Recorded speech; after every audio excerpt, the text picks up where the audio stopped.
ধুবুৰী সমষ্টিৰ ধৰ্মশালাত দলঙৰ আধাৰশিলা স্থাপন। ধুবুৰী সমষ্টিৰ হাওৰাপাৰা বজাৰৰ ধৰ্মশালা বজাৰৰ পৰা ভায়া বৰবিল্লা গাঁৱৰ ৰাইজে জন্মান্তৰ যি সমস্যা ভোগ কৰি আহিছে, সেই সমস্যা ধুবুৰী সমষ্টিৰ মাননীয় বিধায়ক নজৰুল হক চাহাবৰ অহৰহ প্ৰচেষ্টাত সমাধান কৰি বৰবিল্লা গাঁৱৰ ৰাইজৰ মুখৰ হাঁহি ফুটাই তুলিবলৈ সক্ষম হৈছে। বৰবিল্লা গাঁৱত ৩২৯ কোটি ৮৯ লাখ ৮০০ টকাৰ ব্যয় সাপেক্ষে নিৰ্মাণ হ'বলগীয়া দলঙৰ কাম শুভ উদ্বোধন কৰি ধুবুৰী সমষ্টিৰ বিধায়ক নজৰুল হক চাহাবে ৰাইজৰ মনৰ আশা আকাংক্ষা পূৰণ কৰিলে। বাৰিষা কালত যেতিয়া বানপানী হয়, তেতিয়া বৃহত্তৰ বৰবিল্লা অঞ্চলৰ ৰাইজৰ নাৱেই একমাত্ৰ যাতায়াতৰ সুব্যৱস্থা হৈ পৰে। বানপানী হলে বৰবিল্লা অঞ্চলৰ ৰাইজক দ্বীপৰ মাজত বসবাস কৰা যেন লাগে। ভাৰত স্বাধীন হোৱাৰ পিছৰে পৰা কিমান বিধায়ক সাংসদ আহিল গ'ল, কোনোৱে বৰবিল্লা গাঁৱৰ ৰাইজৰ যি ৰাস্তা আৰু দলঙৰ সমস্যা সমাধান নকৰিলে। সেই সমস্যা সমাধান কৰিলে ধুবুৰী সমষ্টিৰ বিধায়ক নজৰুল হক চাহাবে। ধৰ্মশালা মানে এইটো হাওড়াৰ পাৰ বাজাৰ to Dharamshala via Borbilla village communication একেবাৰে বেয়া আছিল। ইমান ল' লেন, তাত ৰাস্তাও নাই। পঞ্চায়ত লেভেলৰ পৰা দুখন কালভাৰ্ট কৰা হৈছিল, এই কালভাৰ্টেৰে গাড়ীও নাযায়।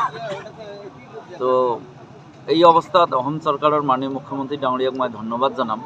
এটা ৰাস্তাতে দুখন ব্ৰিজ দিয়া হৈছিলে, মই দিছিলোঁ, দুখনে চেংচন হৈছিল, এখনৰ টেণ্ডাৰ হৈছে, আজি আধাৰশিলা কৰিলোঁ। আৰু এখন টেণ্ডাৰ যিহেতু পৰা নাই, নেক্সট পৰ্যায়ত টেণ্ডাৰ হ'ব, এই টেণ্ডাৰত হ'ব।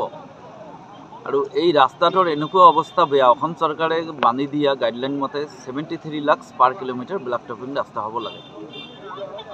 আমাৰ এই ৰাস্তাটোৰ এষ্টিমেট আহে যিহেতু বহুত ল', ইয়াত ওখ কৰিবলৈ গ'লে মোটামুটি 1,30,00,000 পৰা 40 লাখ আহে। মই কেইবাবাৰো ৰাস্তাৰ কাৰণে টকা ধৰিছিলোঁ, কিন্তু ডিপাৰ্টমেণ্টে বাৰে বাৰে কাটি দিছে, যাৰ কাৰণে এবাৰ আৰ্ট ফিলিং আৰু চেনগ্ৰাবলৰ কাৰণে 2.5 টকা দিছে। এই টকাৰে আমি ৰাস্তাটো অকণমান ওখ কৰিম।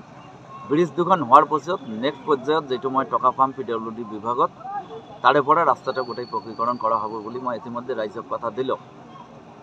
আৰু এই ক্ষেত্ৰত অসমৰ মুখ্যমন্ত্ৰীৰ লগতে তেখেত PWD বিভাগৰ মন্ত্ৰী, তেখেতক মই ধন্যবাদ জনাইছোঁ। তেখেতে আমাৰ এই ৰিমোট এৰিয়াৰ কাৰণে দুখন ব্ৰিজৰ কাৰণে পইচা দিয়াৰ কাৰণে আৰু অন্য যিখিনি মোৰ সমস্যা আছে গোটেইখিনিত যথেষ্ট গুৰুত্ব সহকাৰে লৈ যথেষ্ট ফাণ্ড দিছে। আৰু মোৰ অনাগত দিনত ফাণ্ড আনিব লাগিব, তেখেতৰ লগত যোগাযোগ কৰিম। এই সমষ্টিত কিমানখন ব্ৰিজৰ কাম চলি আছে?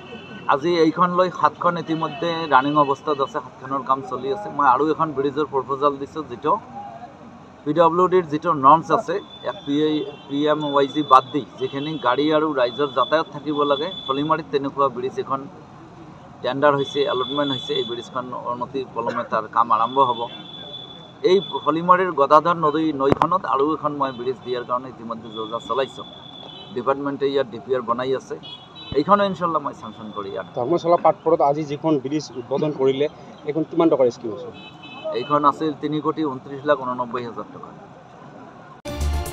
ধুবুৰীৰ পৰা অপিয়ল হকৰ ৰিপৰ্ট, E24 লাইভ ব্ৰেকিং।